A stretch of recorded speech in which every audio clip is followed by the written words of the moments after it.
अस्सलाम वालेकुम students. Previous video में हम लोगों ने कुछ ऑस्की की टॉपिक्स की बात की थी जो कि हमारे पास मेनली इन्फेक्शस डिजीज़ से थे।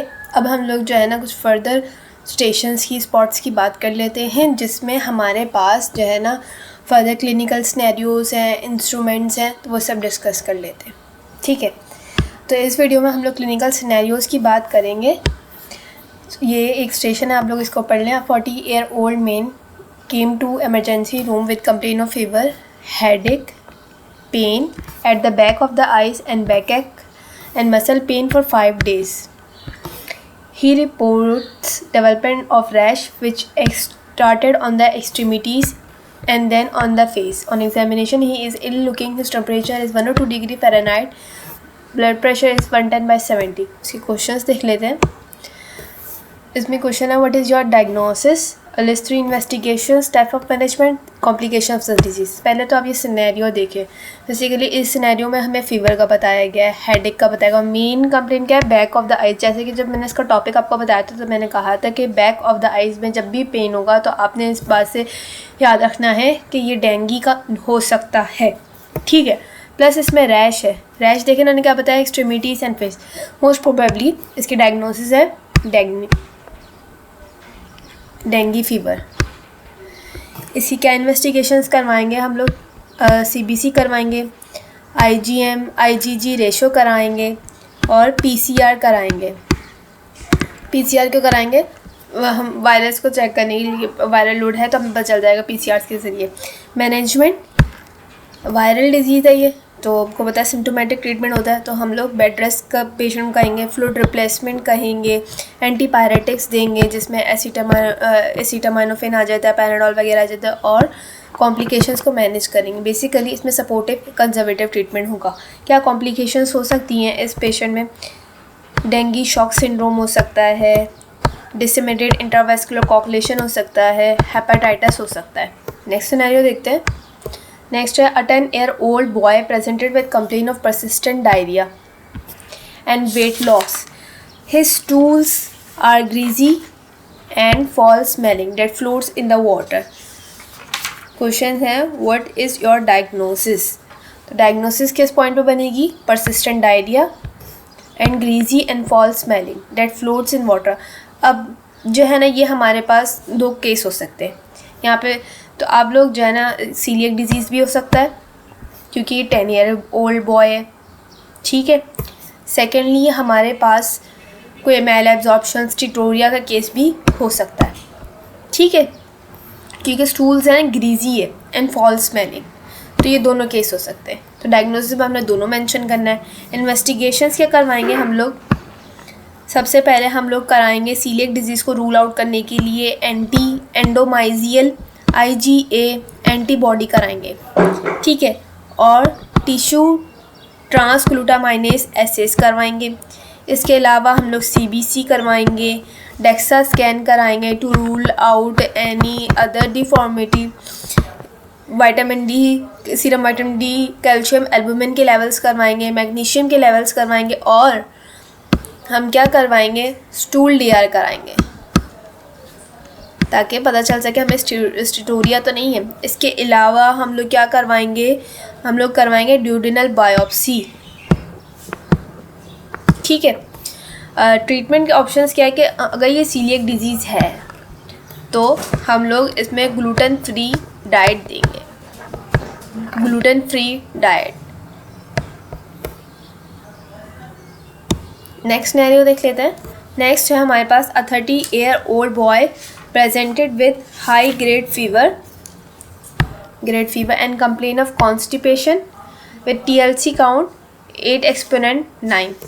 ठीक है, 30-year-old है, इसको बॉय तो नहीं लिखना चाहिए था, यहाँ पे मेल होना चाहिए था, लेकिन चलिए कोई बात नहीं। हाई ग्रेड फीवर है अब और कॉन्स्टिपेशन भी है, तो आप इस बात से अंदाज़ा लगाएं, हाई ग्रेड फीवर और कॉन्स्टिपेशन। वैसे तो इसमें और भी चीज़ें हो सकती थी, लेकिन अब अगर सिर्फ यही सिनेरियो में मेंशन है तो आप क्या करेंगे, जहाँ भी कॉन्स्टिपेशन और हाई ग्रेड फीवर का जिक्र होगा तो ये पेशेंट्स, इसकी डायग्नोसिस क्या होगी, टाइफॉइड फीवर। टाइफाइड फीवर में जब मैंने आपको पढ़ाया था तब ये भी कहा था कि टाइफाइड फीवर में हमारे पास स्टेप लेटर पैटर्न में फीवर मिलता है, कभी कंटिन्यूस फीवर होता है, कभी जो है हमारे पास बेस लाइन को टच नहीं करता है।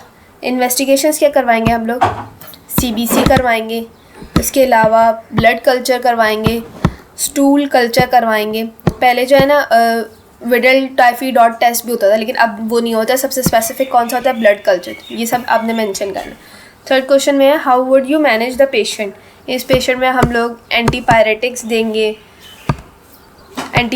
देंगे और सिप्रोफ्लोक्सेसिन देंगे 500 mg। नेक्स्ट है हमारे पास a 50-year-old male recently traveled to India after few weeks of presented complaint of pain in the right hypochondrium with fever and rigors. On examination there is tenderness on the site of pain and with dull percussion. What is your diagnosis? तो इस scenario में हमारे पास travelling की history है और pain in the right hypochondrium region में and fever with rigors है। Examination में हमें टेंडरनेस और डल परकशन मिल रही है। तो इस पेशेंट में हमारे पास हमारे पास हो सकते हैं कि क्या क्या हो सकता है हमारे पास। मे बी इस पेशेंट में कोई लिवर डिजीज़ हो, एमेबिक लिवर डिजीज़, ठीक है। और भी कुछ हो सकता है कि लेकिन हाइपोकॉन्ड्रियम रीजन में तो आपने जो है ना सस्पेक्ट करना है कि इस पेशेंट को अमेबिक लिवर डिजीज़ हो सकती है। कॉजेज़ क्या हो सकते हैं इस पेशेंट में, क्योंकि राइट साइड पे हमें पता है लिवर ही प्रेजेंट होता है। अब और तो कुछ इस पेशेंट में दिया हुआ नहीं है, तो हम इसको सस्पेक्ट कर सकते हैं कि इसको अमेबिक लिवर डिजीज़ हो।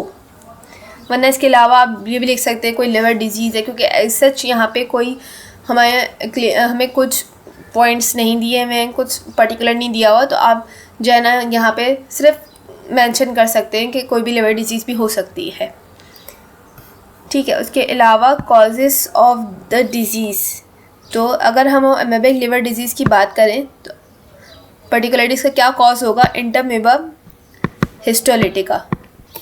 फर्दर इन्वेस्टिगेशन क्या कराएंगे हम लोग, सबसे पहले तो हम अल्ट्रासाउंड करा के देखेंगे ताकि कोई हमें पता चल सके कि ये सिस्ट तो नहीं है यहाँ पे, सही है। और फिर हम सिस्ट एस्पायरेशन कराएंगे, स्टूल एनालिसिस करवाएंगे, सीरम एनालिसिस करा के देखेंगे इंटरमीबा हिस्टोलिटिका के लिए।